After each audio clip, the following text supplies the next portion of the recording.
Acts, chapter 5, verse 1 to 16. But a man named Ananias and his wife Sapphira sold a piece of property. However, he kept back a part of the proceeds with his wife's knowledge and brought a portion of it and laid it at the apostles' feet. Ananias, Peter asked, "Why has Satan filled your heart to lie to the Holy Spirit and keep back part of the proceeds of the land? Wasn't it yours while you possessed it? And after it was sold, wasn't it at your disposal? Why is it that you planned this thing in your heart? You have not lied to people, but to God."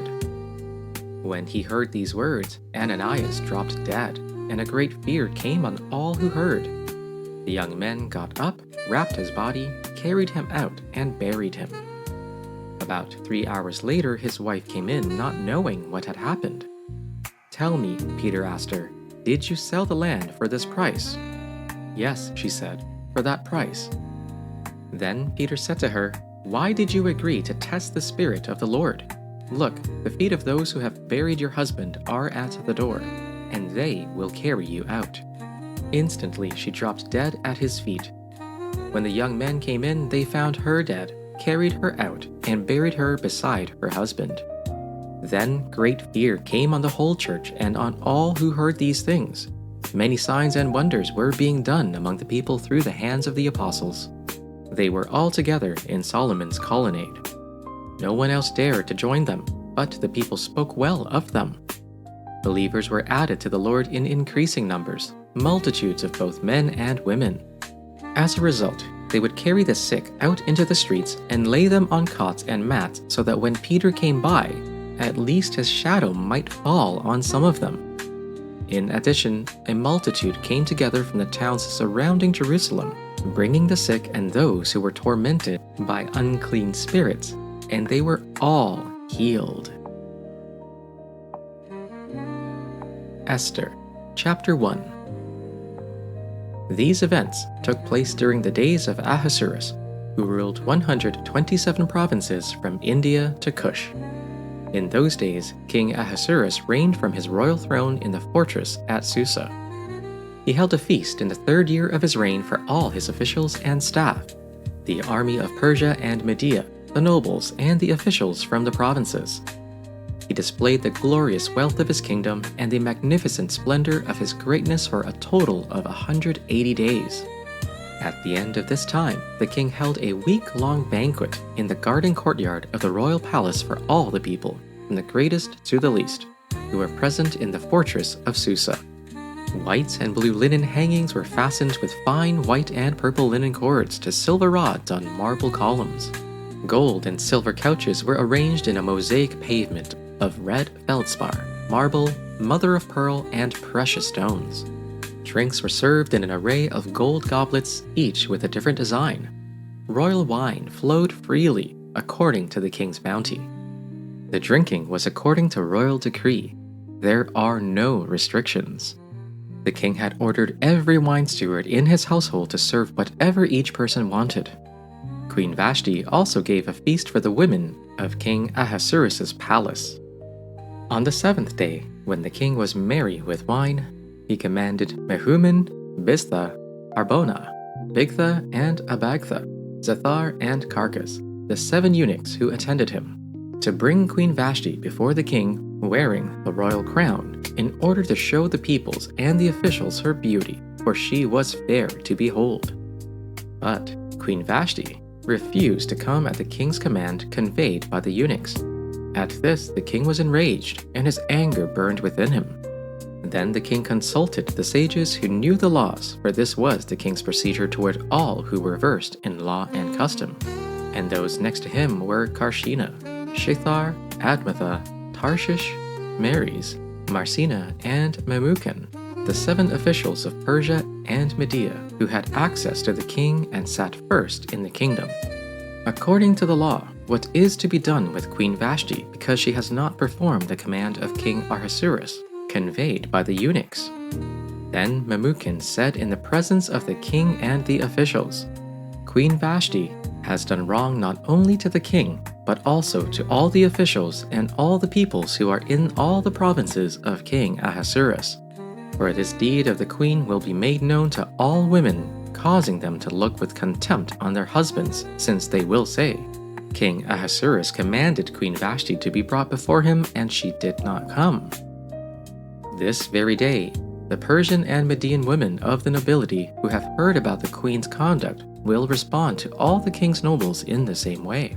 There will be no end of disrespect and discord.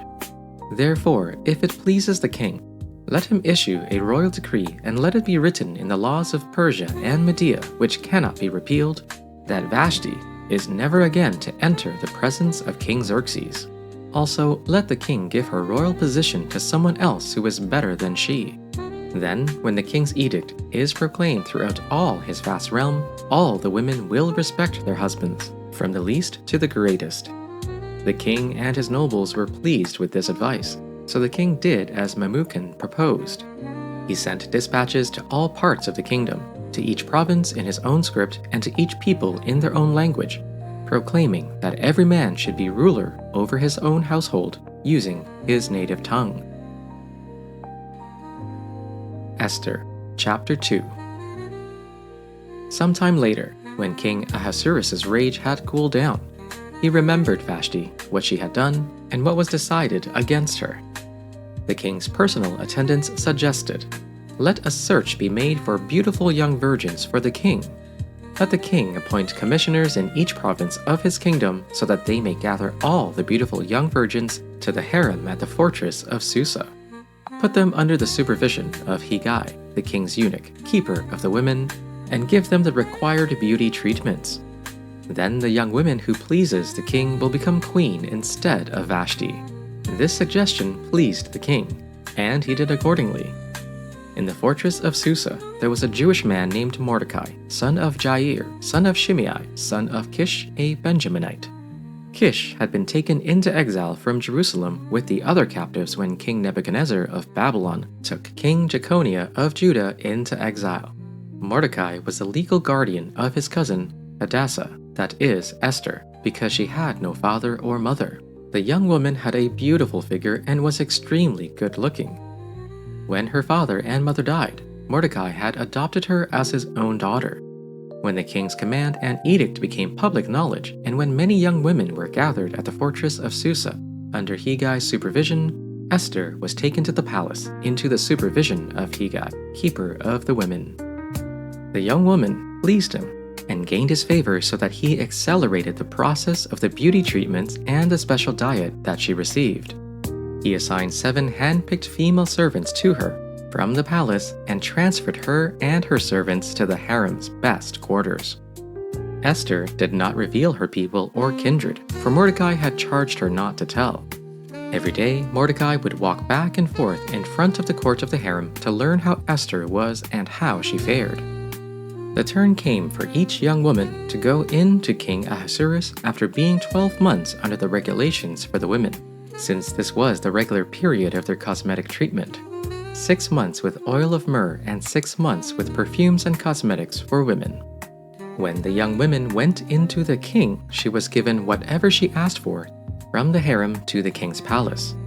In the evening she went in, then in the morning she came back to the second harem in custody of Shashgaz, the king's eunuch who was in charge of the concubines. She did not go into the king again unless the king delighted in her and she was summoned by name. When the turn came for Esther, daughter of Abihail, the uncle of Mordecai, who had adopted her as his own daughter, to go into the king, she asked for nothing except what Hegai, the king's eunuch, who had charge of the women, advised. Now Esther was admired by all who saw her. When Esther was taken to King Ahasuerus in his royal palace in the 10th month, which is the month of Tibeth, in the 7th year of his reign, the king loved Esther more than all the other women. Of all the virgins, she won his favor and devotion, so that he set the royal crown on her head and made her queen instead of Vashti. Then the king gave a great banquet to all his officials and ministers, Esther's banquet. He also granted a holiday to the provinces and gave gifts with royal liberality. When the virgins were assembled a second time, Mordecai was sitting at the king's gate.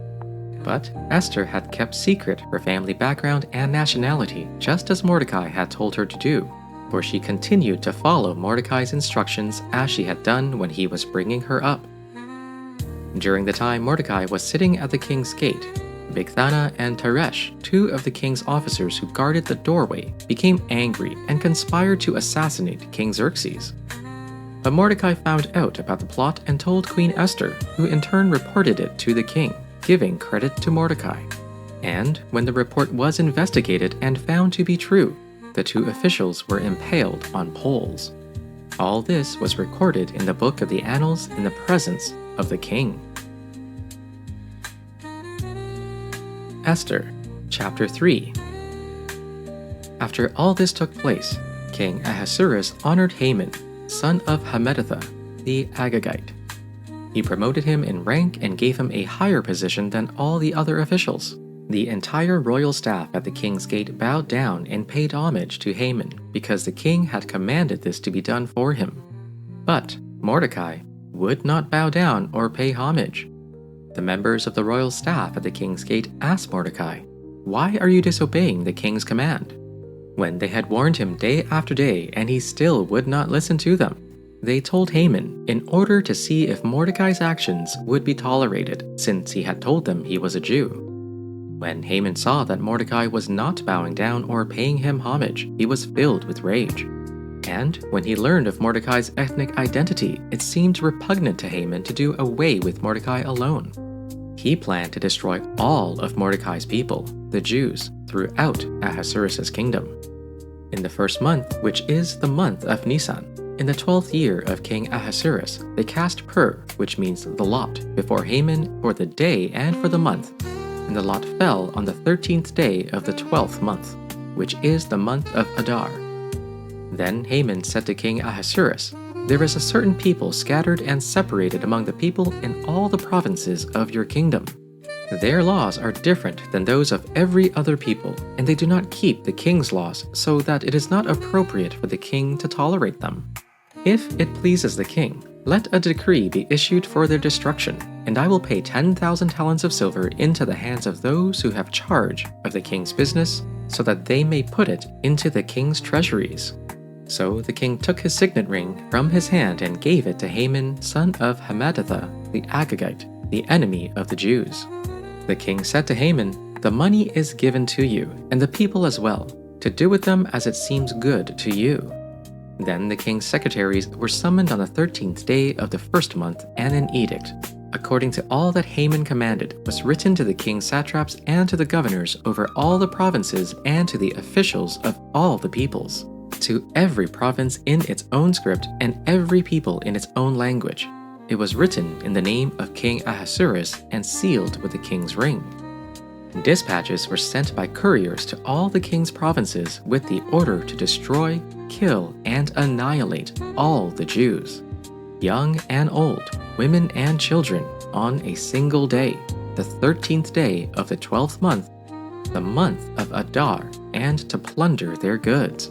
A copy of the text of the edict was to be issued as law in every province and made known to the people of every nationality, so they would be ready for that day.